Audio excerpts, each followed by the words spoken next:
Hey guys, tonight we step into a normal day that refused to stay normal.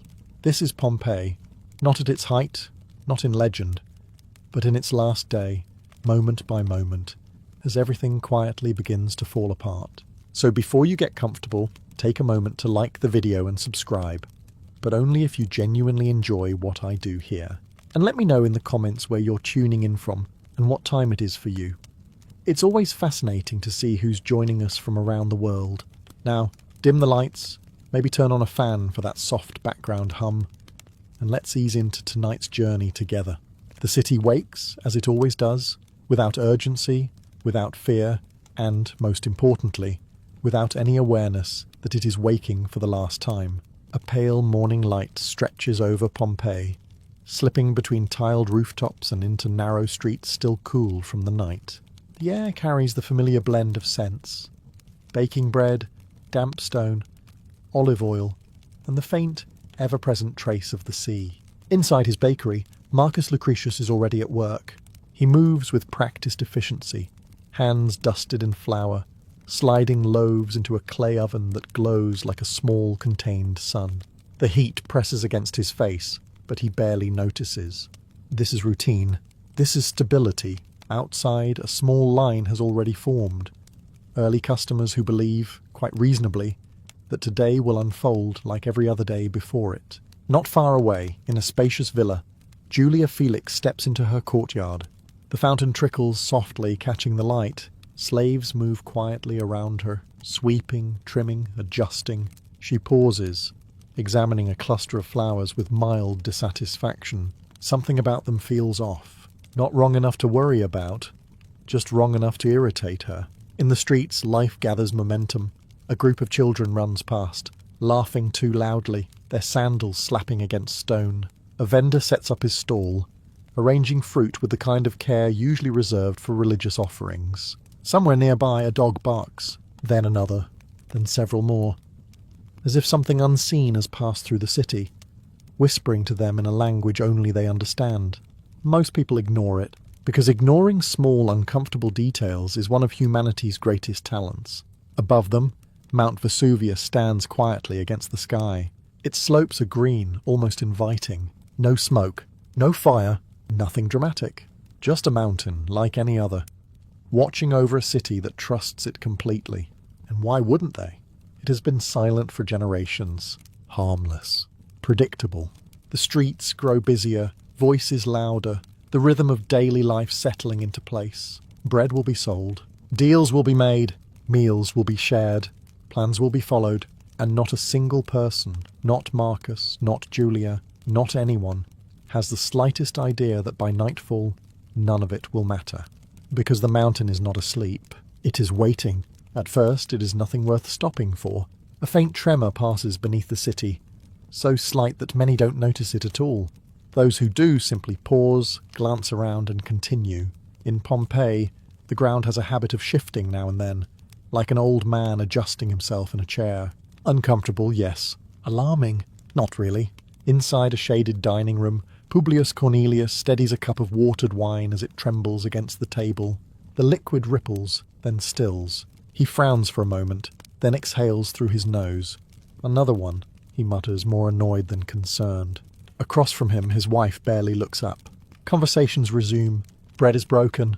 Life continues, because life always insists on continuing. Outside, however, the city is beginning to behave differently. A flock of pigeons erupts suddenly into the air, scattering in no clear direction. They do not settle again. A mule refuses to move, digging its hooves stubbornly into the ground while its owner curses and pulls at the reins. Dogs bark. Not in bursts, but constantly now, as if something unseen circles just beyond human awareness. Near the marketplace, Flavia Sabina pauses mid-step. She turns her head slightly, listening. The usual sounds are there. Voices, footsteps, distant laughter. But something underneath feels hollow, thinner, as if the city itself has taken a shallow breath and forgotten to release it. She shakes the feeling off. There are errands to run. There is no time to indulge vague unease. Above it all, Mount Vesuvius remains unchanged, quiet, still. Its slopes bask under the light, betraying nothing of what is building deep within it. No smoke signals danger. No rumble carries warning. It is, outwardly, the most innocent thing in the world, and that is precisely the problem.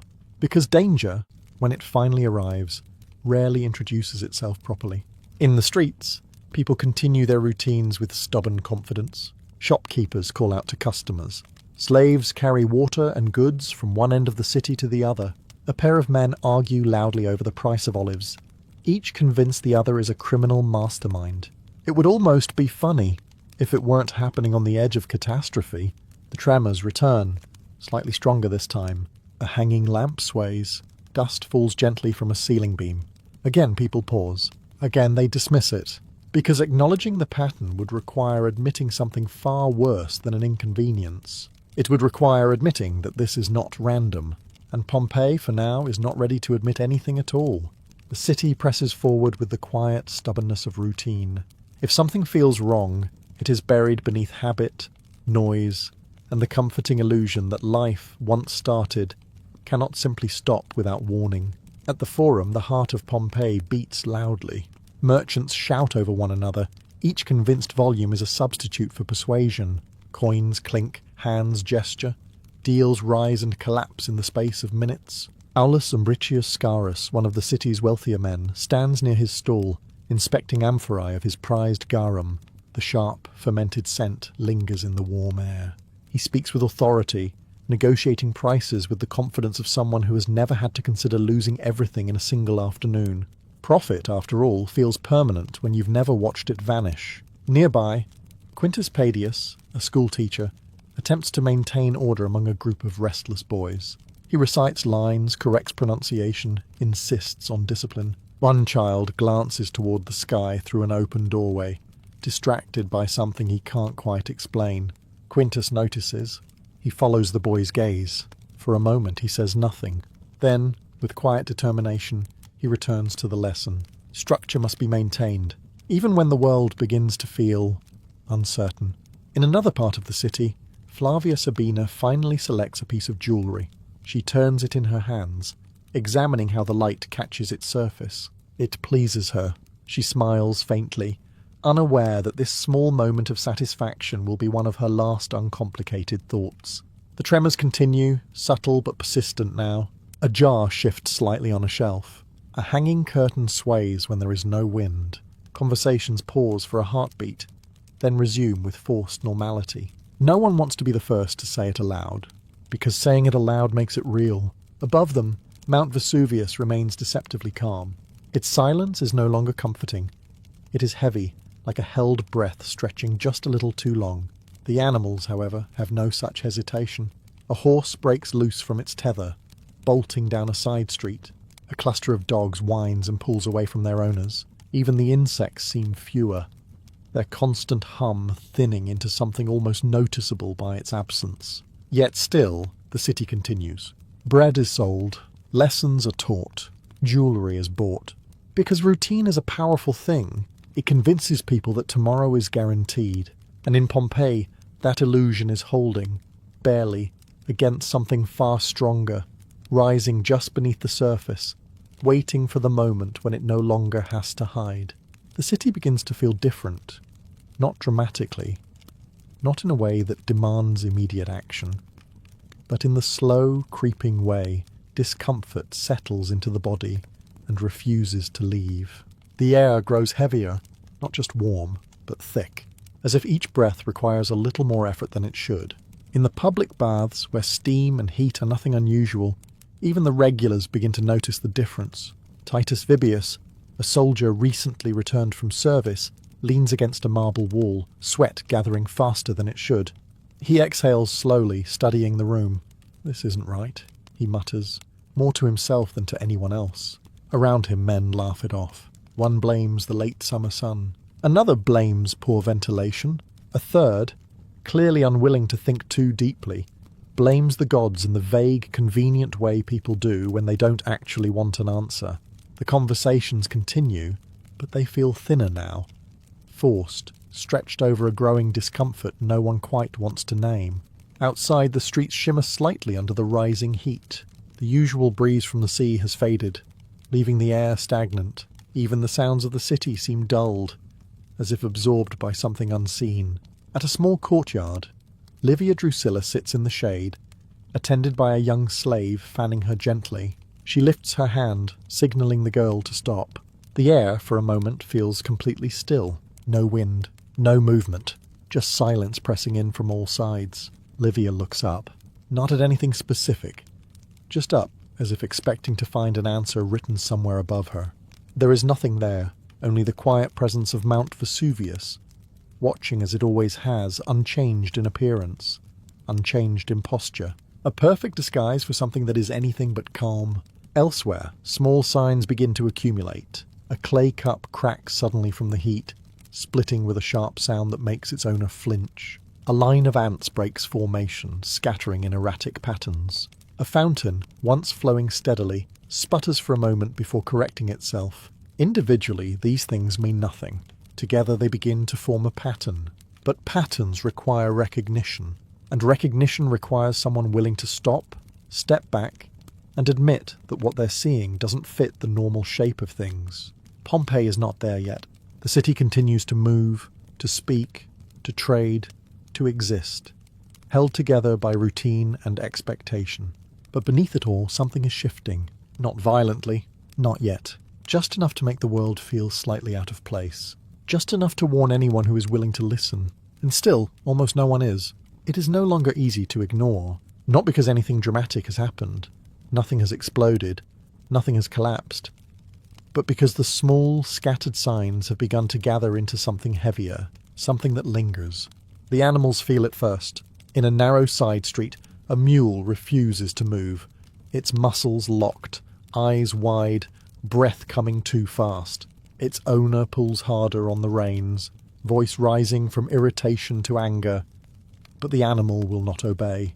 It simply stands there, trembling, as if rooted to the earth itself. Nearby, a group of dogs begins howling, not barking, not reacting to anything visible, but howling in long, drawn-out notes that seem to stretch across the city.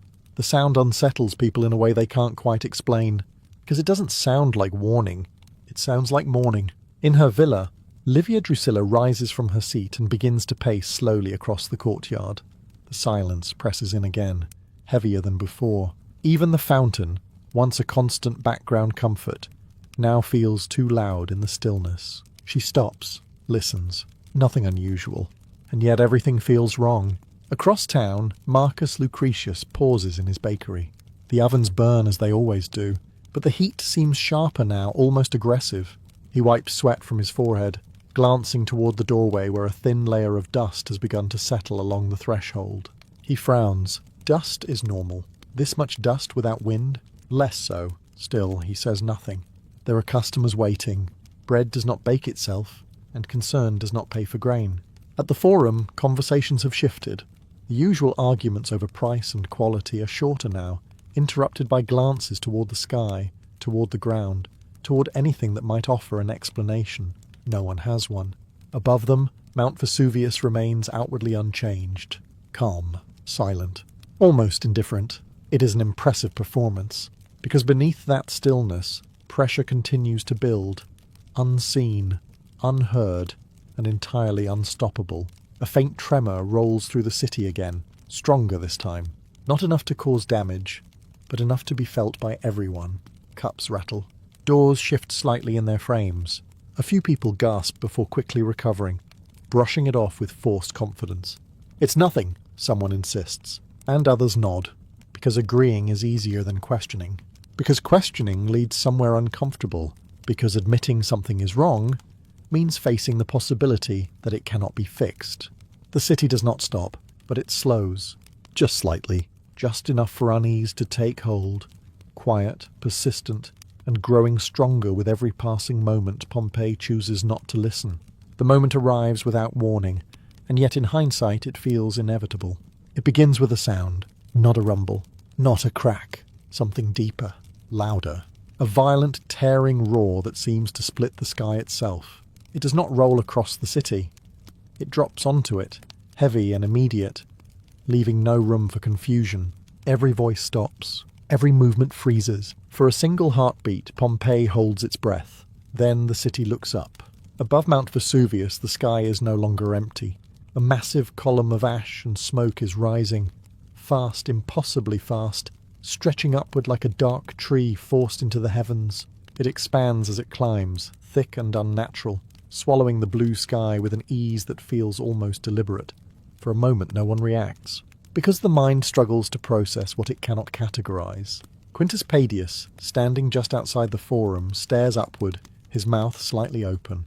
His students gather behind him, unusually silent now, their earlier restlessness replaced by something sharper. "What is that?" one of them whispers. Quintus does not answer, because he does not know. Across the city, Flavia Sabina steps into the street, shielding her eyes as she looks toward the mountain. The shape in the sky grows larger, darker, more defined with each passing second. It is no longer distant. It is no longer abstract. It is real. And it is happening now. Then the ground shakes again. Harder this time. Not a tremor, but a jolt. Buildings groan. Tiles shift. A crack runs along a plaster wall with a sharp, final sound. Someone screams. That is what breaks the stillness. Not the explosion. Not the column of ash. The scream. Because fear, once voiced, spreads faster than anything else. People begin to move. Some step backward. Others turn and start walking, then faster, then running without fully understanding why. And then it begins to fall. At first, it is light.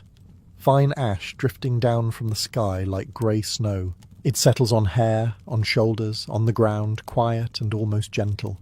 A few people brush it away, confused more than afraid. Marcus Lucretius, standing at the entrance of his bakery, holds out his hand. The ash collects on his palm, soft and weightless. He stares at it. For a moment it almost seems harmless. Almost. But above them, the column continues to rise, darkening, thickening, spreading wider across the sky. This is no passing disturbance. This is the beginning, and Pompeii finally can no longer pretend otherwise. The ash continues to fall. At first it is almost delicate, soft grains settling across rooftops, drifting into open courtyards, clinging to hair and fabric like an unwelcome but oddly quiet visitor. People brush it away instinctively, as if it were nothing more than dust carried on an unusual breeze. But the breeze never comes. The air remains still, too still. In the street outside his bakery, Marcus Lucretius steps forward, looking up once more. The sky is no longer blue. It has taken on a dull grey tone, as though someone has drawn a veil across it. He squints, trying to make sense of the shape rising above Mount Vesuvius, but the scale of it resists comprehension. It is too large, too sudden, too impossible. So his mind does what minds often do in the face of the impossible. It shrinks it. "It will pass," he says aloud, though no one has asked. A customer nearby nods quickly, eager to agree. "Just ash," the man adds. It happens. Neither of them believes it fully, but belief is not always required, only repetition. Across the city, the same quiet denial takes hold. In the forum, Aulus Umbricius Scaurus orders his workers to continue loading amphorae. Business must not stop. It cannot stop. Profit depends on continuity, not panic. He wipes ash from his shoulder with visible irritation, as if offended by the inconvenience more than concerned by the cause. Nearby, Flavia Sabina hesitates in the middle of the street, clutching her jewellery box tighter now. The falling ash gathers more quickly, settling into her hair, catching in the folds of her clothing. She looks around, searching for someone. Anyone who seems certain of what to do. There is no one. Only people pretending they know. The tremors continue, stronger, closer together. Doors rattle in their frames. A loose tile slides from a rooftop and shatters against the stone below, drawing startled cries from those nearby. For a moment the illusion cracks. Voices rise. Questions form. But before they can settle into something resembling action, they are pushed aside. Smothered under habit, under routine, under the desperate need for normality. Because accepting reality would require immediate change. And change, especially the kind that demands urgency, is something people resist with remarkable consistency. So they continue. Shops remain open. Conversations continue, though shorter now, more distracted. People move through the streets with quicker steps, casting more frequent glances toward the sky. The ash thickens. The light dims further. And still, many choose to believe this is temporary, that it will stop. that it must stop. Because the alternative, that this is only the beginning, is far too large to accept all at once. And Pompeii, even now, is trying very hard not to accept it at all. The shift, when it comes, is sudden. Denial does not fade gently. It breaks. The ash is no longer soft or occasional. It falls steadily now, thicker, heavier, coating the streets in a grey layer that muffles footsteps and dulls colour. What was once an inconvenience has become an obstruction. Breathing feels different. The air scratches at the throat, and people begin to understand. Not fully, not clearly, but enough. In the forum, voices rise. Not in argument now, but in confusion. Questions overlap, collide, go unanswered. Someone shouts to leave the city. Someone else insists it is safer to stay indoors. A third demands to know who is in charge, as if authority might somehow negotiate with a volcano. No one is in charge. Not here. Not anymore. Flavia Sabina pushes through the crowd, clutching her jewellery box against her chest. It feels heavier now, less like a possession and more like a burden. Around her, people move faster, bumping into one another, abandoning the careful politeness that once governed the streets. Fear erases manners quickly. Nearby, Aulus Umbricius Scaurus is no longer concerned with profit. His workers hesitate, looking to him for direction. He opens his mouth to speak, then closes it again. For perhaps the first time in years, he has nothing useful to say. Above them, Mount Vesuvius continues its relentless display. The column of ash spreads wider, darker, blotting out more of the sky. Occasional flashes ripple within it. Brief, violent hints of lightning buried inside the cloud itself. It is no longer distant. It feels close, too close. The ground trembles again, stronger than before. A section of wall cracks and collapses, sending a burst of dust into the already thickening air. People scream. Not the isolated cry from before, but many voices at once, layered and urgent. This time, no one pretends it is nothing. At the edge of a narrow street, Titus Vibius tries to impose order. His voice cuts through the chaos, sharp and commanding, directing people to move, to stay together, to think clearly. Some listen, many do not. Panic does not respond well to instruction. It spreads faster than logic, faster than reason, faster than any attempt to contain it. The ash continues to fall, heavier still. It collects on rooftops, pressing downward, adding weight where structures were never meant to carry it. Doors become harder to open. Pathways begin to disappear beneath the growing layer. The city, once open and familiar, starts to close in on itself. And now, finally, movement becomes urgent, not cautious, not hesitant.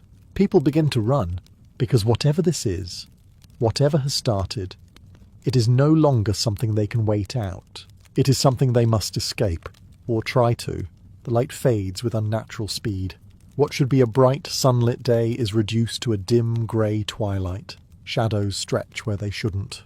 Colours drain from the streets, replaced by the dull uniformity of ash. Then slowly the grey turns to black. Not night, something heavier. A darkness that feels close, pressing in, swallowing distance and depth until the city itself begins to disappear into it. Torches are lit. At first, only a few. Small flames flickering uncertainly in doorways and along the edges of streets. Then more, and more, until Pompeii glows faintly under a scattered constellation of fire, each flame a fragile attempt to hold back something far larger. It doesn't work. The darkness keeps coming.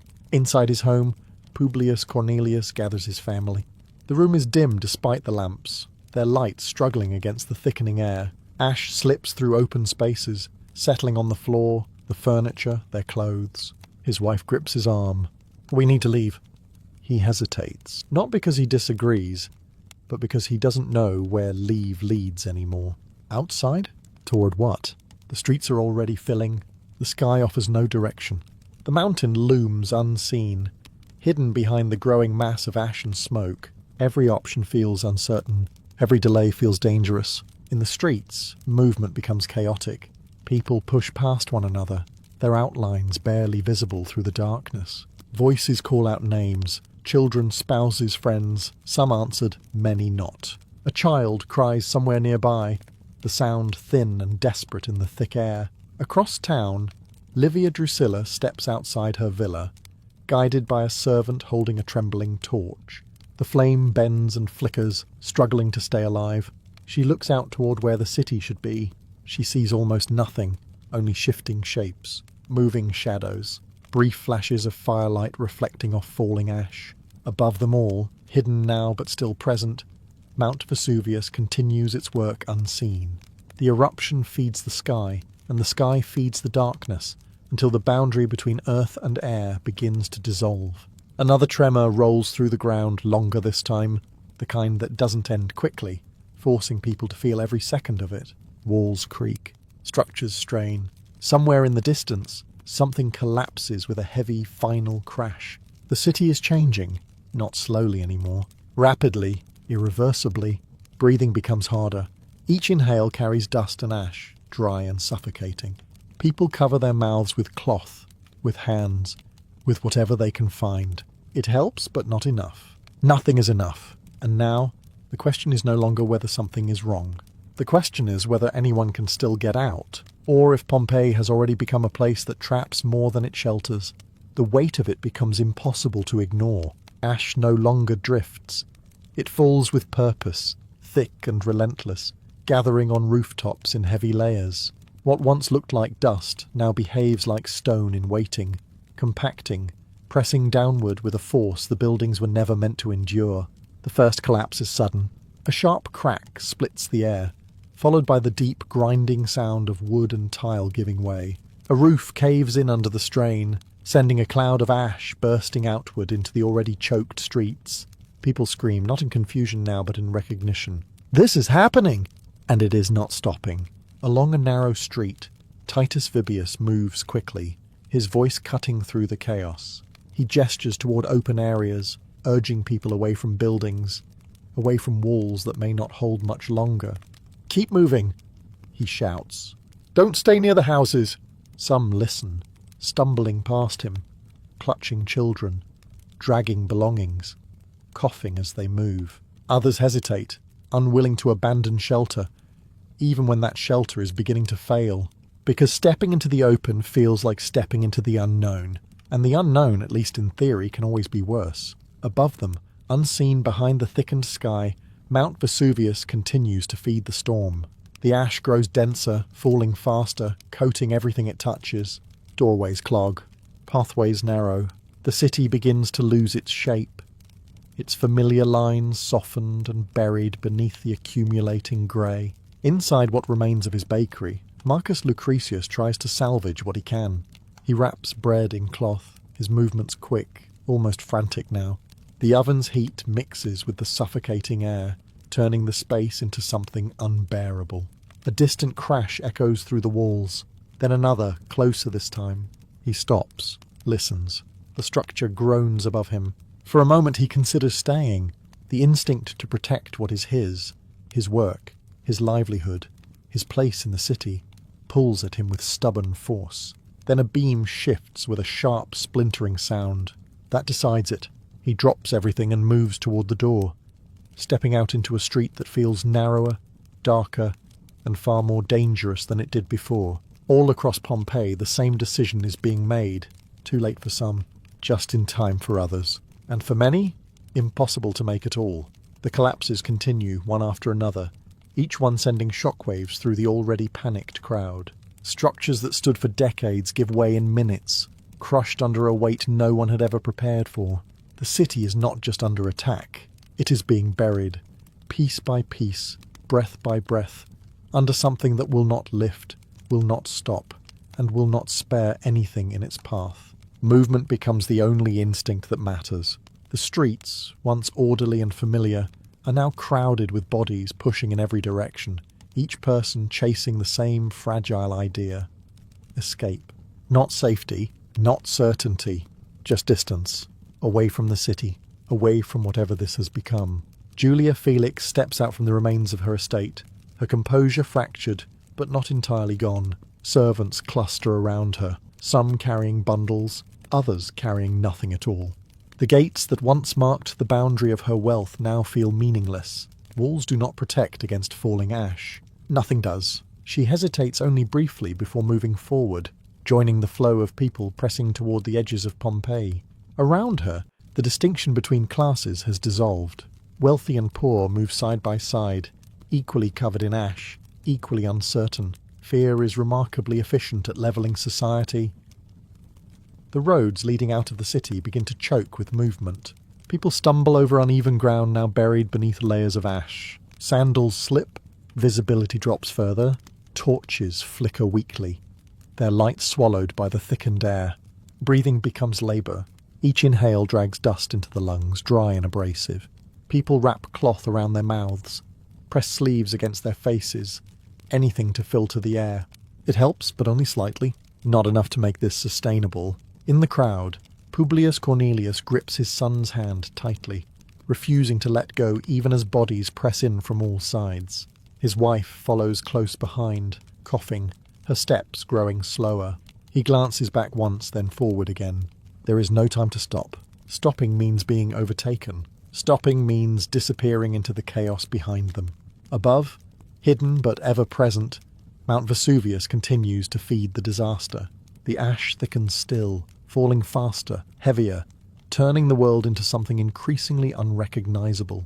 The city's edges blur, landmarks vanish, even the direction of escape becomes uncertain. Some turn back disoriented. Others push forward blindly, trusting movement over thought. A few fall and do not rise again, lost beneath the shifting mass of people and ash. The sound of the city has changed. No longer voices layered over routine noise, but a constant, chaotic mixture of coughing, shouting, footsteps and distant collapses. It is louder, yet somehow emptier, stripped of anything resembling normal life. And still, they move, because staying is no longer an option, because the city behind them is no longer a place to live. It is something else now, something closing in, something that does not release what it takes. And with every step, the hope of escape grows thinner. Not because they stop believing in it, but because the world around them is changing faster than they can outrun it. Darkness takes the city completely, not gradually, not with the familiar fading of daylight, but all at once. Thick, suffocating, absolute. It presses in from every direction, swallowing what little visibility remains until the world shrinks to the reach of an outstretched hand. Torches struggle. Their flames flicker weakly, bending under the weight of ash and the lack of clean air. Light no longer spreads. It clings, small and fragile, barely illuminating the faces of those who carry it. Beyond that narrow circle there is nothing. Only black. In the streets people move blindly now, not running. Running requires direction. This is something else. A slow, uncertain forward motion, guided by instinct, by memory, by the faint hope that each step is leading somewhere better than where they are. It often isn't. Livia Drusilla walks with one hand gripping her servant's arm, the other covering her mouth with a piece of cloth. The fabric is already damp with breath and ash, offering little protection, but it feels necessary. Without it, each inhale burns. "Stay close," she whispers. The servant nods, though neither of them can truly see the other's face. Around them, voices echo in the darkness. Names called out again and again. Some answered, most not. The sound carries strangely, distorted by the thick air, making it difficult to tell how far away anyone actually is. A child cries nearby. Then the sound disappears, lost in the movement, lost in the dark. Elsewhere, Marcus Lucretius stumbles forward, his arms extended slightly, feeling for obstacles before they appear. His bakery is gone behind him, swallowed by distance and ash. He no longer thinks about it. There is no room for past or future now, only the next step. Above them all, unseen and relentless, Mount Vesuvius continues to pour ash into the sky, feeding the darkness until it feels less like an absence of light and more like a presence of something else. Something heavy, something final. The ground trembles again, longer this time, more sustained. People freeze, instinctively lowering themselves, bracing for impact. Walls creak. Loose stone shifts underfoot. Somewhere nearby, a structure collapses with a muffled, crushing sound. No one screams this time. There is no energy left for it. Breathing grows harder still. The air is thicker, hotter, more difficult to draw into the lungs. Each inhale feels incomplete, as if something vital has been removed from it. Some begin to slow, not by choice, because their bodies no longer cooperate, and in the darkness slowing down is dangerous, because the city is still moving, still shifting, still collapsing, and those who cannot keep pace are left behind. Not intentionally, not cruelly, but inevitably. The night has come, and it has come far too soon. The air changes again, not in a way that can be seen, but in a way that is immediately felt. Breathing, already difficult, becomes painful. Each inhale burns the throat, scratching deeper, settling into the chest with a weight that does not leave. Coughing spreads through the crowd, dry at first, then harsher, more desperate, until it becomes a constant, relentless sound. The air is no longer just filled with ash. It is turning against them. In the darkness, people slow. Not because they want to, but because their bodies begin to resist movement itself. Legs feel heavier, steps grow shorter.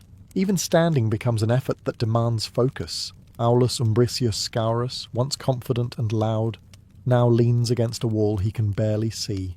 His breaths come shallow and quick, each one followed by a cough he cannot suppress. He tries to push himself upright, to move with the others, but the strength that once defined him is slipping away with every passing moment.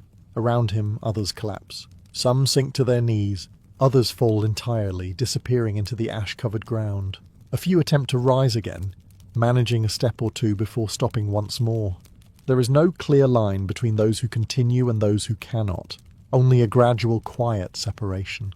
In the streets, voices weaken, calls for loved ones grow softer, less frequent, replaced by the sound of laboured breathing. Even panic begins to fade, not because the danger is lessened, but because there is no longer enough air to sustain it. Fear requires breath, and breath is becoming scarce. Above, hidden but inescapable, Mount Vesuvius continues its silent assault. The eruption feeds the sky, and the sky feeds the ground, filling every space with heat, ash, and gas that seeps into lungs and refuses to leave. The temperature rises, not dramatically, not enough to burn, yet, but enough to make the air feel wrong. Warmer than it should be, closer than it should be, as if the space itself is shrinking. Publius Cornelius struggles forward, his grip on his son weakening. He tightens it again instinctively, refusing to let go. His wife stumbles behind him, her breathing uneven, her steps unsteady. "We have to keep moving," he says, though his voice is barely more than a whisper now. They try, but the distance they hope to create between themselves and the city feels unchanged. Every step forward is met with the same suffocating air, the same darkness, the same uncertainty. There is no clear escape, only the fading hope of one, and as the air grows heavier, hotter and more toxic, the realization begins to settle. Not all at once, but slowly, quietly, like everything else in this day. This is no longer something to outrun. It is something closing in from every side, something that does not need speed, because it takes the very thing required to escape it. And once that is gone, there is very little left to fight with at all. What comes next does not announce itself with warning. There is no time to adjust, no moment to understand, only a change. Subtle at first, almost imperceptible. The air grows hotter, not gradually, not like the slow rise of a summer day, but in a sudden, unnatural shift. The kind that makes the skin prickle, the lungs tighten, the body hesitate without knowing why. Some notice, most do not, because by now there is so much wrong with the world that one more change barely registers. Then the ground trembles again, stronger than before, longer. It does not stop quickly this time, it lingers. A deep, sustained vibration that runs through the stone, through the streets, through the bodies of those still standing. Loose debris shifts. Ash slides in soft cascades from rooftops already weakened beyond recovery, and somewhere beyond the darkness, beyond sight, beyond understanding, something collapses. Not a building, not a wall, something larger. Above it all, hidden but inevitable, Mount Vesuvius releases the force it has been holding back. A surge forms. A fast-moving wave of superheated gas, ash and debris, dense, unstoppable, and far beyond anything the people below can comprehend. It does not move like wind. It does not behave like fire. It advances like a wall. In the streets, there is no clear signal of its arrival, only a growing pressure in the air, a sudden intensification of heat, a feeling that something vast is approaching at impossible speed. Marcus Lucretius stumbles forward, barely able to see, barely able to breathe. He pauses for a moment, instinctively turning his head as if trying to listen for something. There is nothing to hear, no roar, no warning, because it is already too close. Elsewhere, Livia Drusilla grips her servant's arm tightly, her strength fading, her breath shallow. The torch they carry flickers once, twice, then goes out completely. Darkness closes in again. Complete, absolute. For a fraction of a moment, the city holds still, not in calm, in suspension, and then it arrives. The surge moves through Pompeii with devastating speed, filling streets, entering homes, overtaking everything in its path. There is no time to react, no time to run, no time to think. It is not something that can be escaped. It is not something that can be survived. It is the end, delivered in a single overwhelming force. And in that instant, all movement stops. All sound ceases. The city, once alive with voices, footsteps, and breath, falls into a silence deeper than anything it has ever known. Not because the danger has passed, but because nothing remains to hear it. What follows is not peace. It only resembles it. The movement is gone. The voices are gone. The frantic, desperate energy that once filled the streets has been erased so completely that it feels as though it never existed at all. Pompeii does not fall into silence. It is forced into it. The ash continues to settle, drifting down slowly now, no longer urgent, no longer violent. It lands softly on rooftops that no longer hold, on streets that no longer lead anywhere, on bodies that no longer move. Everything is covered. Everything is still. Where there were once footsteps, there are only impressions. Where there were once voices, there is only the absence of them. The city remains in place. Walls, doorways, courtyards, but stripped of the one thing that gave it meaning, life. Inside what used to be a home, a figure lies where it fell, one arm slightly raised, as if reaching for something just out of reach. Nearby, another rests curled inward, preserving the final instinct to protect, to endure, to survive. None of it was enough. Across the city, the same scenes repeat. Moments interrupted, actions unfinished, lives halted mid-motion. There is no pattern to who remains where, no logic to who fell first or who lasted longer, only endings. Above it all, the sky is no longer visible. It has been replaced entirely by the lingering presence of ash, thick and unmoving, sealing the city beneath it like a final, irreversible decision. And above that, silent once more, stands Mount Vesuvius, calm again, as if nothing has happened, as if the destruction below was simply a passing moment, already forgotten. Time, however, does not forget. It slows, then it stops. Layers of ash harden. The city is preserved, not intentionally, not mercifully, but completely. Every street, every room, every final position remains locked in place, untouched by change, untouched by decay. Pompeii does not disappear. It is buried, hidden from the world yet intact beneath it. Centuries will pass before it is seen again, before the silence is broken, before the final moments of these lives are uncovered, studied, and quietly contemplated by those who come long after. And when they are, one truth will remain unavoidable.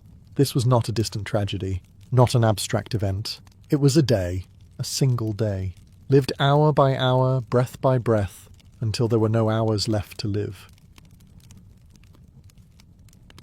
In ancient Egypt, hair was less a personal feature and more a persistent inconvenience.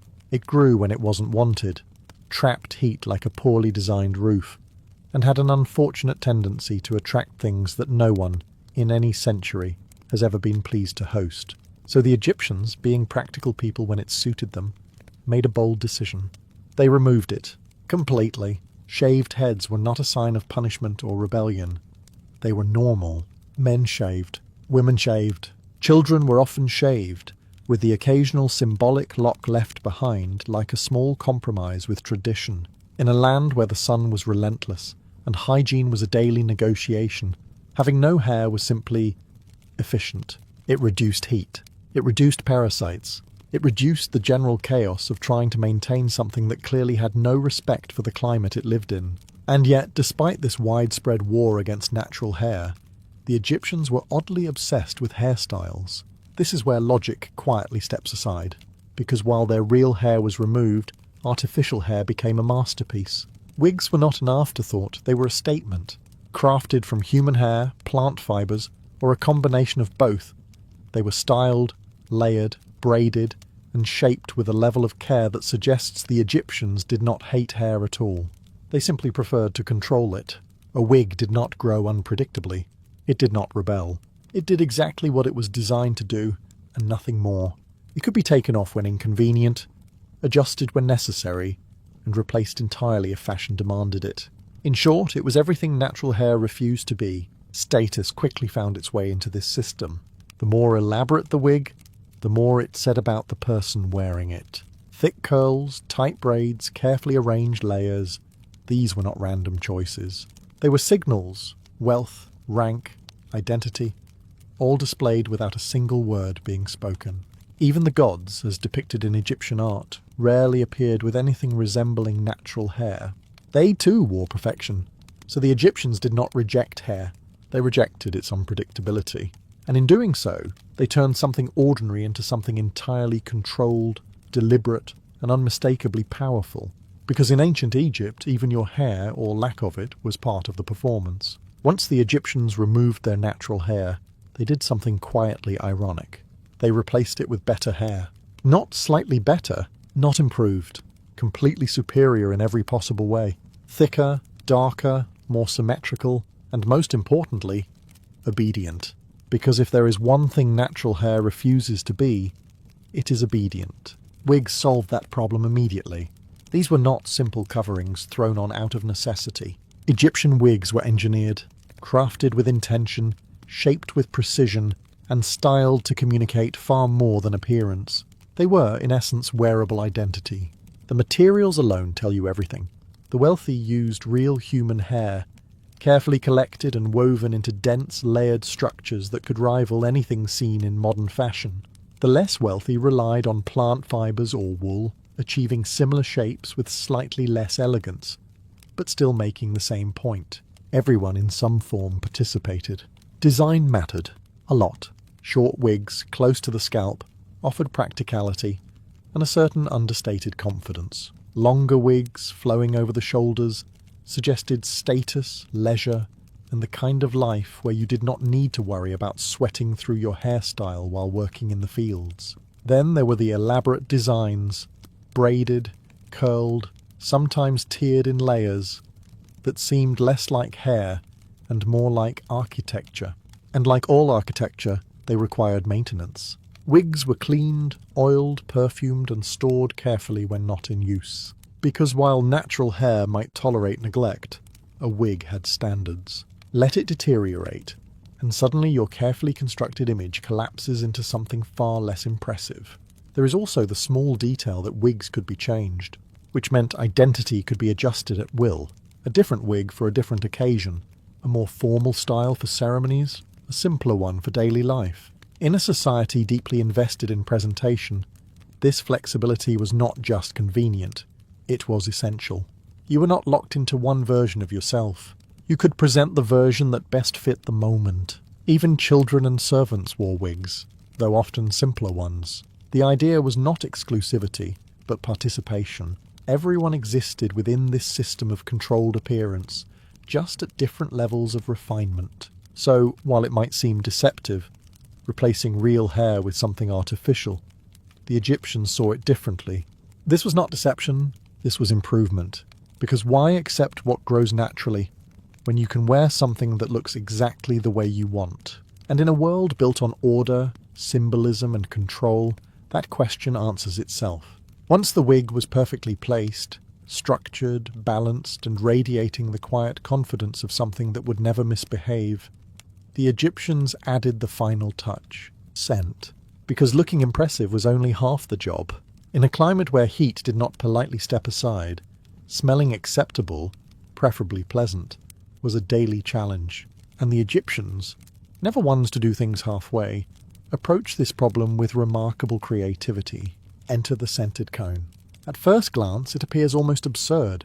A small, wax-like cone placed carefully on top of the wig, or directly on the head, sitting there as if it has every intention of staying exactly where it is. Which, technically, it does, at least for a while. But the sun has other plans. As the day progresses and the heat builds, the cone begins to soften. Slowly, deliberately, it melts, releasing oils and perfumes that seep down into the wig and hair beneath. The effect is gradual, almost theatrical, a steady diffusion of fragrance, ensuring that the wearer carries a controlled aura of pleasant scent rather than the less desirable alternative. It is, in essence, a time-released perfume system, subtle, efficient, and just slightly inconvenient. Because while the idea is elegant, the execution requires a certain tolerance. Imagine standing in the Egyptian heat, perfectly dressed, carefully composed, while something on your head is slowly liquefying, dripping, not excessively, but enough to remind you that beauty, as always, comes with its conditions. And yet this was desirable. Perfume in ancient Egypt was not a luxury, it was a necessity. Oils protected the skin from dryness, masked the less appealing aspects of daily life, and carried social meaning. The type of scent, the quality of the oils, even the ingredients used, all of it communicated something about the person wearing them. The wealthy had access to the finest blends, frankincense, myrrh, lotus extracts, complex layered fragrances that lingered long after they left a room. Others made do with simpler oils, achieving the same purpose if not the same refinement. But the goal remained the same: control. Control over how one appeared, control over how one was perceived, even control over how one smelled hour by hour as the sun did its relentless work. Because in ancient Egypt, presentation was never static. It evolved throughout the day, sometimes quite literally, melting into place. By now, it should be clear that in ancient Egypt, hair, real or otherwise, was never just about appearance. It was a language, a quiet, carefully constructed system, where every strand, every curl, every layer said something about who you were and where you stood. And like all good systems, it was deeply concerned with status. Not everyone wore the same wig. That would have been far too egalitarian, and ancient societies rarely indulge in that kind of simplicity. Instead, hairstyles became markers, clear, visible signals of wealth, rank, and importance. At the lower end, wigs were functional, simpler designs, fewer layers, less volume, still shaped, still intentional, but lacking the complexity that required time, resources, and skilled hands. These were the wigs of workers, servants, and those who had more pressing concerns than achieving perfect symmetry on their heads. Then came the middle ground. Individuals with some means, some standing, began to incorporate more detail. Braids appeared, curls were defined, the structure became more deliberate. These wigs did not scream wealth, but they certainly suggested it. The message was subtle, not powerful perhaps, but not insignificant either. And then, at the top, everything changed. The elite did not wear wigs. They wore statements, thick, layered constructions that framed the face and extended over the shoulders, often divided into sections, braided with precision, or styled into controlled waves. These were not quick creations. They required craftsmanship, maintenance, and a level of attention that bordered on obsession. The result was unmistakable. Power made visible. Royal figures took this even further. The wigs associated with rulers and high officials were not just elaborate, they were symbolic. Shapes became more defined, styles more rigid, sometimes paired with headdresses that added height, presence, and authority. A ruler did not simply enter a room. They arrived, visually declaring their position before a single word was spoken.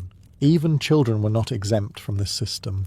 The famous side-lock hairstyle, one section of hair left unshaved while the rest of the head remained smooth, marked youth and status in a way that was instantly recognizable. Nothing was accidental. Every choice, every detail, every carefully arranged strand contributed to a larger message. In a society built on hierarchy and order, appearance reinforced reality. You were what you wore. And in ancient Egypt, what you wore on your head might have been the most important part of all. If adults in ancient Egypt used wigs to declare status, control appearance, and quietly dominate social situations without speaking. Children were given something much simpler, a single lock of hair. Known today as the side lock of youth, this hairstyle was exactly what it sounds like. A shaved head with one carefully preserved strand, usually hanging from the side. Minimal effort, maximum symbolism. It told everyone exactly what they needed to know. This is a child. Treat accordingly. The rest of the head remained shaved, maintaining all the practical benefits Egyptians clearly valued: cooling, hygiene, and the general absence of things crawling where they should not be. But that one lock stayed, often braided or shaped, deliberately maintained rather than forgotten, because nothing in ancient Egypt was ever accidental. The side lock was not just about age, it was about identity and transition, a visual marker that this person was not yet fully part of the adult world, but on their way toward it. Still protected, still dependent, still existing in a space where expectations were different. And like everything else, it had meaning beyond the obvious.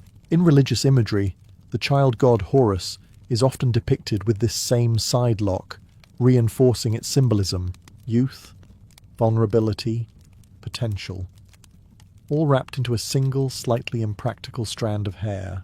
When even the gods follow your hairstyle, you can assume it carries some weight. As children grew, the lock remained until a certain age or stage of life. Then eventually, it disappeared. Removed, like everything else that marked childhood, as the individual stepped into adult roles and expectations. And that transition mattered, because once the lock was gone, the choices became more complicated. Shaving, wigs, oils, status. Everything that defined adult identity now applied. There was no more simplicity, no more single strand explaining who you were. You had to construct it yourself, which, in a society as detail-obsessed as ancient Egypt, was both an opportunity and a responsibility. So while the side lock may seem small, even insignificant compared to the elaborate wigs of the elite, it served a crucial purpose. It marked the beginning. A quiet, unmistakable signal that one day this child would step into a world where even their hair, or lack of it, would become part of a much larger performance. If wigs represented control and status shaped every strand, then the priests of ancient Egypt chose something far more extreme. They chose nothing at all. Complete baldness was not just a practical decision for them, it was a requirement. While others shaved for comfort or convenience, priests shaved for purity. And not occasionally, constantly, heads, bodies, faces. Everything was stripped of hair with a level of commitment that suggests they had very little patience for regrowth. Because in their world, hair was not just inconvenient, it was impure. Temples were not ordinary spaces. They were places where the divine was believed to exist in close proximity, where rituals were performed daily, and where even the smallest detail could carry meaning. Entering such a space required preparation, and that preparation began with the body itself. Hair, being natural, unpredictable, and prone to collecting dust, oil, and the occasional insect, did not meet the standard, so it was removed. Regularly, priests would shave themselves multiple times over short periods, ensuring that no trace remained. It was not a one-time act, but an ongoing discipline, a routine that demanded attention, precision, and, one imagines, a certain tolerance for inconvenience. But the result was clear, a body that reflected order, a surface free of anything uncontrolled. In contrast to the elaborate wigs worn by the elite, priests presented themselves in a way that was almost severe. No decoration, no artificial enhancement, just clean lines and deliberate simplicity. It was not about looking impressive, it was about being acceptable to the gods. And even beyond shaving, their routines extended into constant washing, the use of oils, and strict personal maintenance. Purity was not achieved once. It was maintained repeatedly with effort. This created an interesting divide within Egyptian society. On one side, individuals used wigs, oils, and styling to build identity, display status, and shape perception. On the other, priests removed all of it, stripping themselves down to something more controlled, more disciplined, and arguably more extreme. Both approaches were about control, just applied in different directions. One added layers, the other removed them entirely, and in a culture where appearance was never accidental, even the absence of hair carried meaning. because sometimes saying nothing at all says everything. If the living cared about their appearance, and they clearly did, the dead cared even more. Or rather, the living cared on their behalf, which is arguably worse, because now you have no say in the final version of yourself that will be preserved for eternity. In ancient Egypt, death did not simplify anything. It complicated it, because now your appearance was no longer temporary, it was permanent. And permanence demands perfection. When a person died, their body underwent careful preparation, cleaning, wrapping, preservation. But alongside all of this, appearance remained a priority. Hair, once again, became part of the process, or more accurately, the illusion of hair. Wigs were often included with mummies, either placed on the head or prepared as part of the burial equipment. Not casual wigs, not everyday wear, but carefully chosen pieces meant to present the deceased in the best possible way. Because wherever they were going, they would need to look appropriate. The afterlife in Egyptian belief was not abstract. It was structured, ordered. A continuation of existence where identity still mattered. And identity, as we have already established, was deeply tied to appearance. Arriving poorly styled was not an option, so wigs were selected with the same attention given in life, perhaps even more. Thick, well-formed, balanced, and idealized. Not necessarily realistic, but perfect. Because this was not about accuracy. It was about representation, who you were, or who you were meant to be remembered as. Even figures like Osiris, often depicted with carefully arranged hair or headdresses, reinforced the idea that appearance continued beyond death. The divine world did not abandon structure, it perfected it. For the wealthy, this meant elaborate wigs and detailed preparation. For others, simpler versions served the same purpose. The principle remained unchanged. The dead must be complete. Hair, or the absence of it, was not left to chance, because in death there were no second opportunities. No adjustments, no changes, no quiet improvements over time. What you were given was what you kept, forever. So while the living adjusted their wigs daily, refining, correcting, adapting, the dead were fixed, presented in a final, unchanging form, a version of themselves that would endure, carefully constructed, deliberately styled, and, like everything else in ancient Egypt, entirely intentional. By this point, it should be clear that hair in ancient Egypt was never just decoration, it was strategy. A carefully managed tool used to influence perception, reinforce identity, and, when necessary, quietly manipulate those around you. Because appearance, in a society built on order and symbolism, was never neutral. It always meant something. For women, especially among the elite, hairstyles and wigs became instruments of presence. Long, flowing wigs with layered curls framed the face, softened features, and created a sense of controlled elegance. Braids added structure, precision, a kind of visual rhythm that suggested both care and intention. Nothing was accidental, even the way a wig moved. How it rested on the shoulders, how it shifted with each step, was part of the effect. It created an impression, and impressions, in a world where power often depended on perception, mattered more than most things. For men, the message was different, but no less deliberate. Wigs could signal authority, stability, control. A well-constructed style suggested discipline, order, the kind of person who understood their place, and expected others to understand it too. And then there were the rulers. Figures like Cleopatra, whose image has been shaped as much by myth as by history, are often associated with distinct iconic hairstyles. Whether entirely accurate or not, the association itself tells you something important. Hair became part of the legend, a visual shorthand for identity, power, and presence. Because when people remember you, they rarely remember everything. They remember what stands out, and in ancient Egypt, hair, real or artificial, was designed to stand out. Even beyond status and attraction, there was control. Wigs could be adjusted, replaced, perfected. Unlike natural hair, which grew unevenly and refused to behave, wigs offered consistency. The ability to present the same image day after day without variation. In a culture that valued order above chaos, this was not just convenient. It was ideal. So hair became something more than personal style. It became language, a way to communicate without speaking, to assert without explaining, to influence without appearing to try. and like all powerful tools, it was used carefully. Because in ancient Egypt, even the smallest detail could shape how you were seen, and how you were seen could shape everything. At the end of the day, after the heat has softened the scented cones, after the oils have done their quiet work, after the carefully arranged curls have held their shape through sun and movement, there comes a moment that is rarely depicted. The wig comes off, and with it something else slips away. Because while wigs in ancient Egypt were tools of control, identity, and carefully managed perfection, they were also, in a sense, a performance, a constructed version of the self, worn outward for others to see, interpret, and respond to. Removing it is not dramatic. There is no audience, just a quieter version of the person who wore it.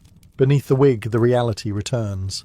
A shaved scalp, smooth and practical, free from ornament. No curls, no braids, no layered statements of status. Just skin, unadorned and unambiguous. And in that moment, the contrast becomes clear. The public self, shaped and displayed. The private self, simplified and functional. This duality is not accidental. It reflects something deeper within Egyptian life. The constant balance between order and reality, between what is presented and what is lived. In temples, in art, in daily routines, everything is structured, deliberate, composed. But beneath that structure, there is always something more basic, more human. The wig, then, is not deception. It is translation, a way of taking the unpredictable, the imperfect, the natural, and reshaping it into something controlled, meaningful, and visible to others. A way of turning identity into something that can be seen, understood, and remembered. And yet it is temporary. Each day it is put on. Each day it is removed. A cycle that mirrors much of Egyptian life itself. Rituals repeated, appearances maintained, order constantly rebuilt against the quiet persistence of change. Because despite all their efforts to control, define, and perfect, the Egyptians understood something fundamental. Nothing remains fixed forever. Not the body, not the image, not even the carefully constructed versions of ourselves that we present to the world, but for a time, under the sun, beneath the weight of a perfectly crafted wig, surrounded by scent and structure, they could come remarkably close, and sometimes that was enough. In the Celtic world, a wedding was not a quiet promise whispered between two people under a soft sky. It was a negotiation, not the romantic kind either, the kind where two families sit, watch, measure, and quietly calculate what this union will mean long after the ceremony ends. Because while the couple stands at the centre, they are never alone. Behind them stand entire clans, carrying histories, grudges, alliances, and expectations that stretch far beyond personal affection. Marriage here is not just about love, it is about stability. Land might change hands, livestock might be exchanged. Agreements might be made that affect not just two lives, but dozens, sometimes hundreds. A wedding could strengthen alliances, end disputes, or, if handled poorly, create entirely new ones. So naturally everyone pays attention. The process often begins long before the ceremony itself. Families discuss terms, sometimes formally, sometimes through a series of casual conversations that are anything but casual. What will be given? What will be received? What protections are in place if the marriage fails? Because the Celts, practical as ever, do not assume everything will go perfectly. They plan for the opposite. Dowries or bride prices are arranged. Gifts are exchanged. Not symbolic trinkets, but meaningful assets. Things that represent value, commitment, and more importantly, consequence. This is not a gesture. It is a contract. Just without the paperwork modern society seems so fond of. And yet, despite all of this structure, something more human remains. The couple themselves are not irrelevant. Their compatibility matters, but not in the soft romantic sense of shared dreams and long walks through fields. It matters in a practical way. Can they live together? Can they maintain the household? Can they produce heirs, manage responsibilities, and represent their families without causing unnecessary problems? Because that is the real expectation, not perfection. Function. So when the day of the wedding finally arrives, what unfolds is not just a celebration. It is the visible confirmation of an agreement.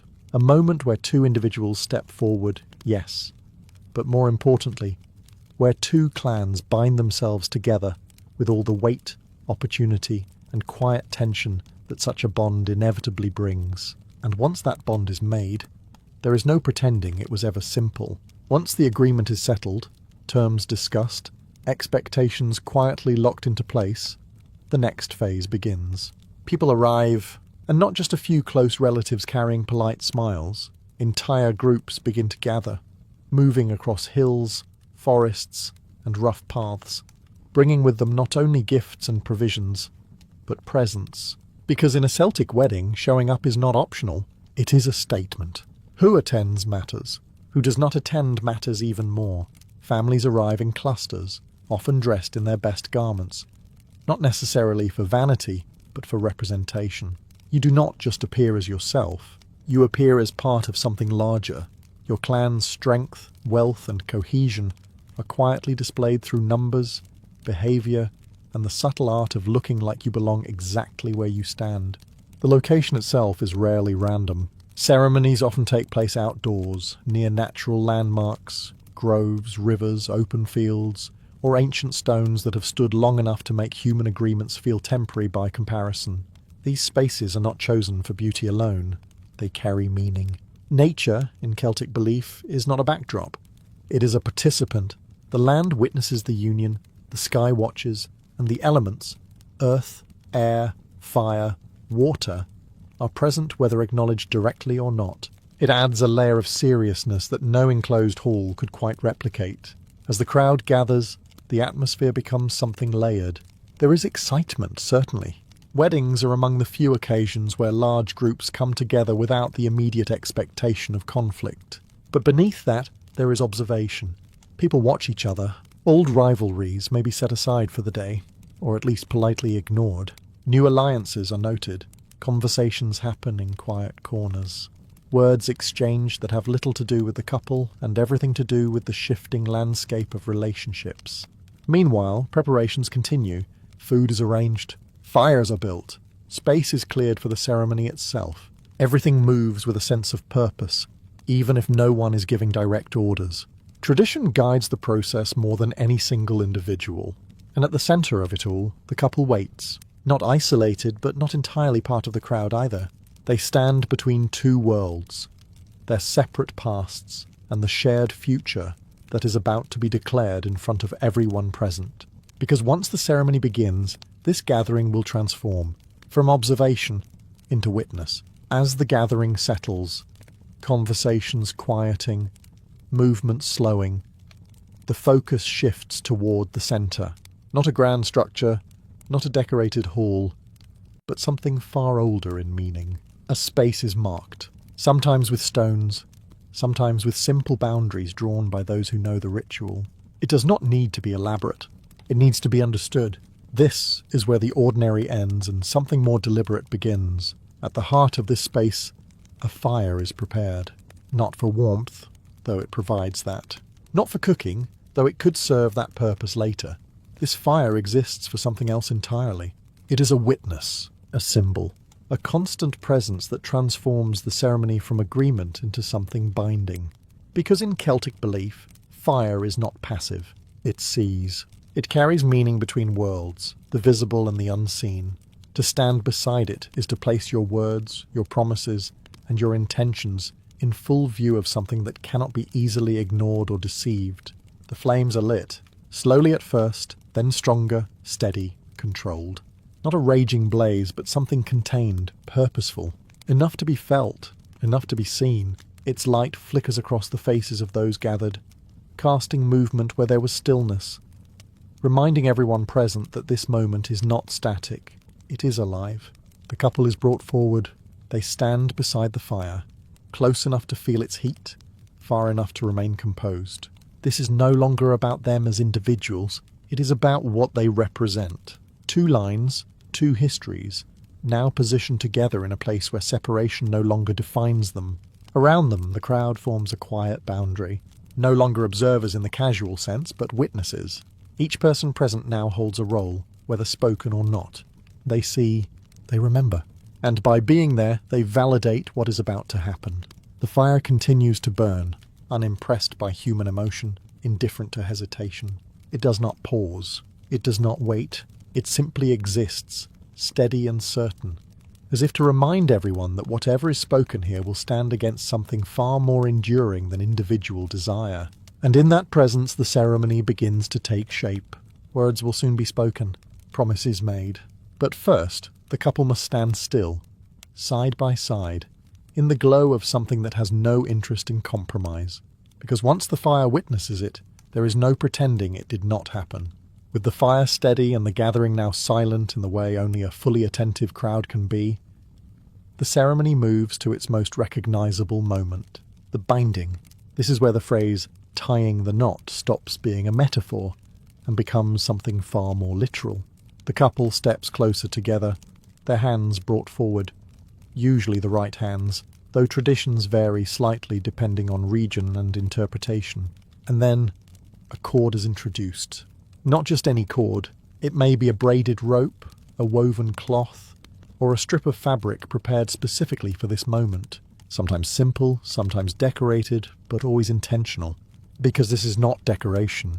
This is the act.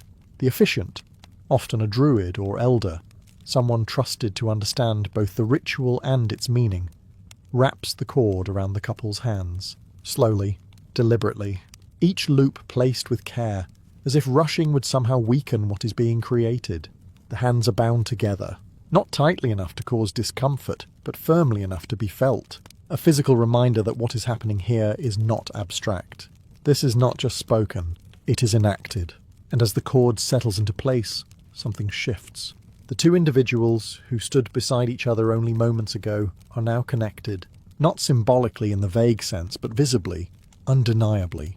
Anyone watching can see it. Anyone present can remember it. This is the point where the ceremony becomes real.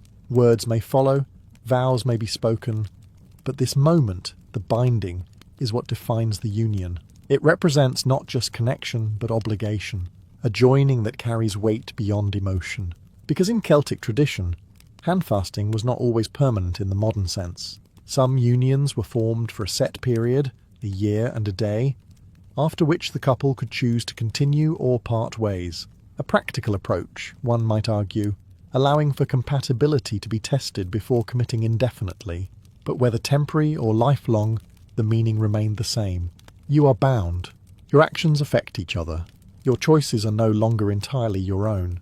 And as the cord holds their hands together, the couple stands in front of their clans, the fire and the land itself, quietly acknowledging that what has been tied here is not easily undone.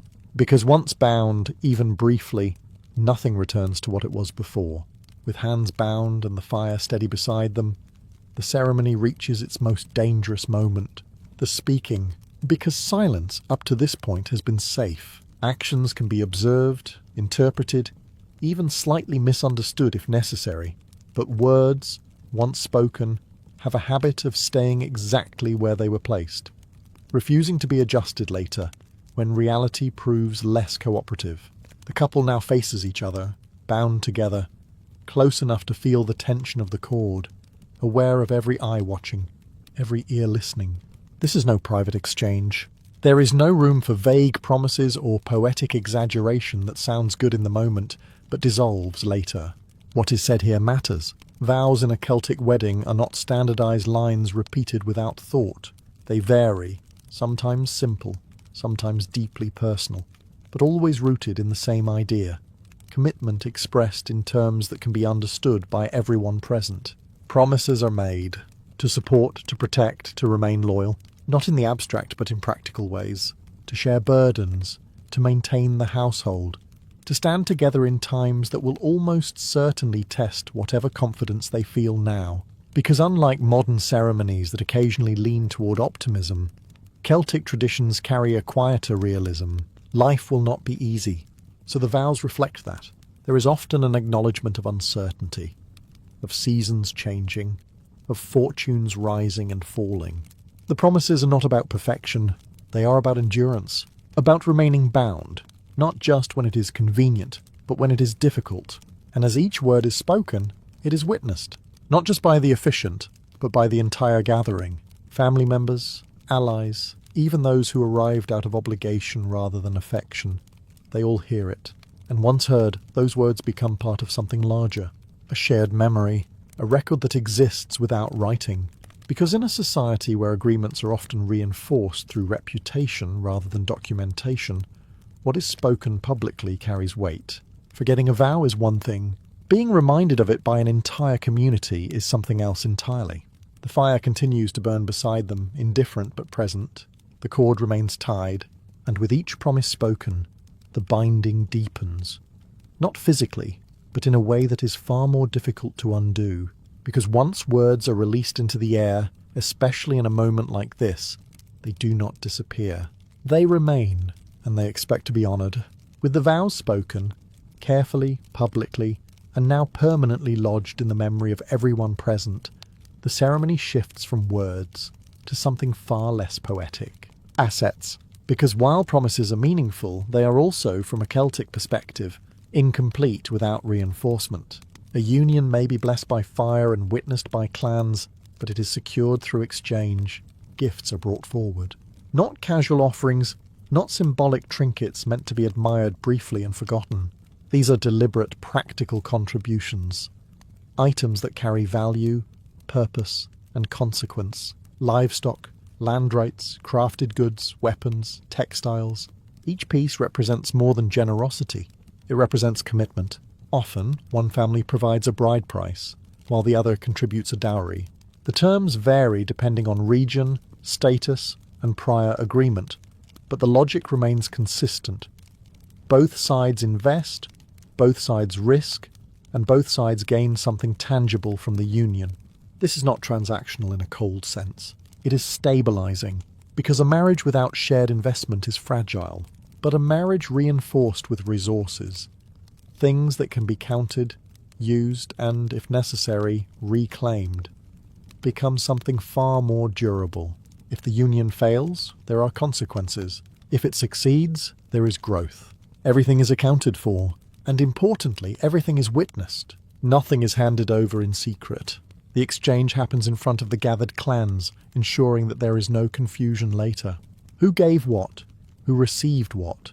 And under what conditions? It is all observed, remembered, and, if necessary, enforced through social pressure rather than written contract, which, historically speaking, can be far more effective. The couple stands at the centre of this, still bound, still positioned between two groups who are now, quite literally, investing in their future.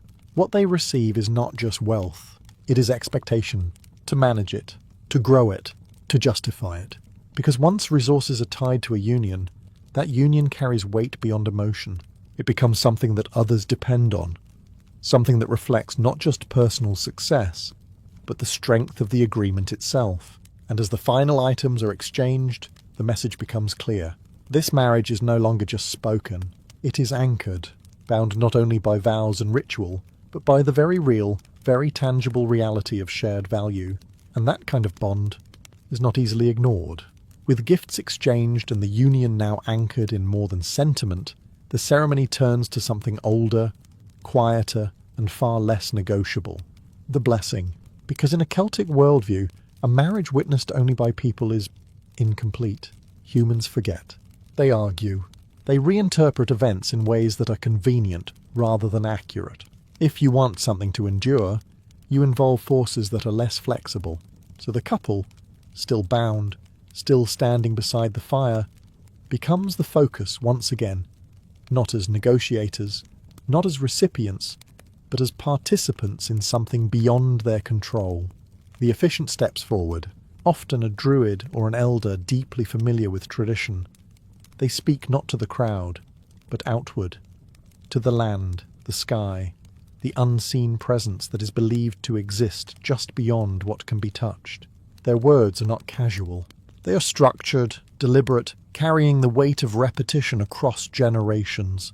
They call upon the elements, earth for stability, air for breath and change, fire already present for transformation and witness, water for flow and continuity. Each is acknowledged, invited, not as decoration but as participants in the union, because in Celtic belief these forces are not passive.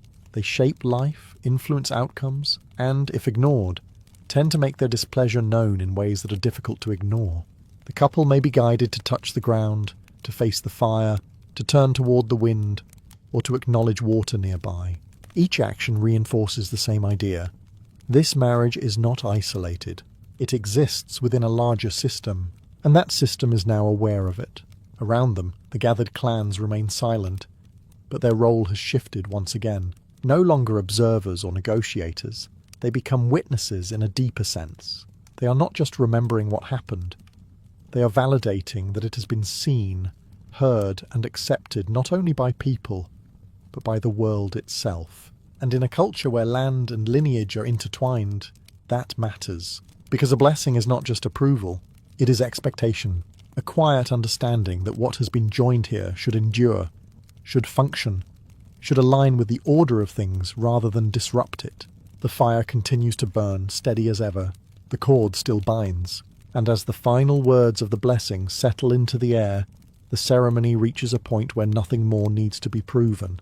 The union has been seen, by clans, by land, by something greater than both. And that, in this world, is as binding as anything can be. With the blessing spoken and the unseen forces politely acknowledged, the ceremony reaches its most anticipated phase, the part everyone has been quietly waiting for, the feast. Because while vows bind and rituals sanctify, nothing reveals the true strength of a union quite like a room, or more accurately, an open field, full of well-fed, slightly intoxicated relatives who suddenly remember every opinion they have ever had. Food is brought out in abundance. Meat, bread, ale, whatever the region provides, all prepared in quantities that suggest moderation is not part of the plan. This is not a small gathering politely sharing a meal. This is a display of generosity, of wealth, of the ability to provide. Because feeding people is not just kindness, it is proof that the union is supported, that resources exist, that the couple, and more importantly, their families, are capable of sustaining what has just been created.